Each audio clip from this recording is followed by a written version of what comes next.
એક તરફ ગણેશ વિસર્જન તો બીજી તરફ રાજકોટમાં વરસાદ વરસી રહ્યો છે। રાજકોટમાં ગણેશ વિસર્જનને લઈને 6 સ્થળ પર ફાયર વિભાગ અને પોલીસનો બંદોબસ્ત ગોઠવાયો છે।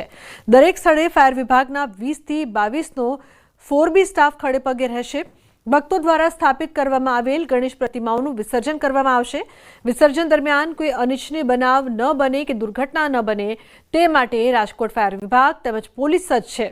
લોકોને નિર્ધારિત જગ્યા સિવાય અન્ય કોઈપણ સ્થળે વિસર્જન નહીં કરવાની અપીલ કરાઈ છે।